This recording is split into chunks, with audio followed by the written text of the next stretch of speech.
I look again and again and again. I'm exhausted. Only been studying for an hour and feels like 8. These people make these videos on the internet about productivity and how to study for, well, 8 hours.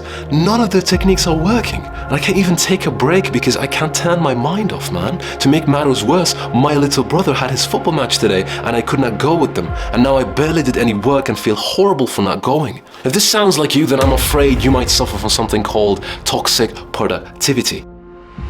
In order to address toxic productivity, we have to properly define it, identify its signs, and demonstrate why it's, well, toxic. First, let's define productivity to give us a bigger picture. How would you define productivity? Well, let's go back to the root word. Economically, productivity is the efficiency of product production, how much output is produced from the input. The main focus should be on the word efficiency. It's how efficient you can be, how little input you can put to produce your output. And if we apply this concept to ourselves, it's how efficient we can work. When you think, I want to be more productive, more, to the point of complete deprivation of human emotion, then this is where toxic productivity begins and the dehumanizing process starts. It makes you a machine. And Alan Watts sums up toxic productivity perfectly. He says we can become so consumed with trying to improve our lives that we altogether forget to live them. So what are some of the signs of toxic productivity?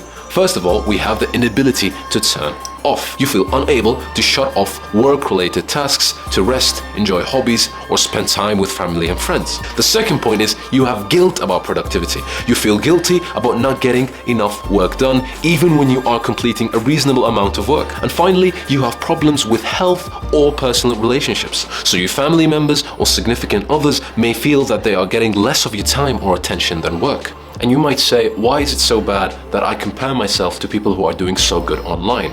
Well, it's not about that, it's about the bigger picture. Let me ask you a question. Do you agree that everyone is built differently? Do you agree that everyone has their strengths and their weaknesses based on their personality? And so how is it now fair that you compare yourself to someone who doesn't share your strengths and your weaknesses, and you beat yourself up for not meeting their standards, not yours? The central problem of toxic productivity is comparing yourself to others. Because if you keep these comparisons to yourself, how well you are doing, then these toxic comparisons disappear. And therefore, you should only measure productivity relative to you, not to anyone else. Stop yourself from having a caricature version of productivity. So it goes like this. Don't spend all of your time on productivity and don't spend too little time on productivity. Take a path in between.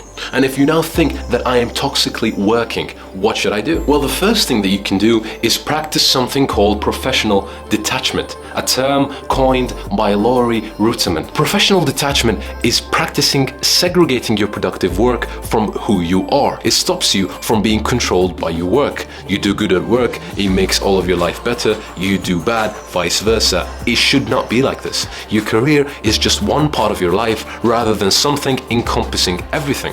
Another point is to know yourself, to know your strengths, your weaknesses, and to test your limits so that you don't burn out. And remember, burning out is not the way to go. Sustainability and consistency will bring you more productivity over the long run than pushing yourself to the limit all the time. Please don't push yourself beyond humanly limits. Don't stay up all night and ruin your health by drinking 3 Red Bulls for your productive task. You are built to work when the sun is out and not drink yourself a can of sweet diabetes. You don't want diabetes. It's horrible. Sure, sometimes.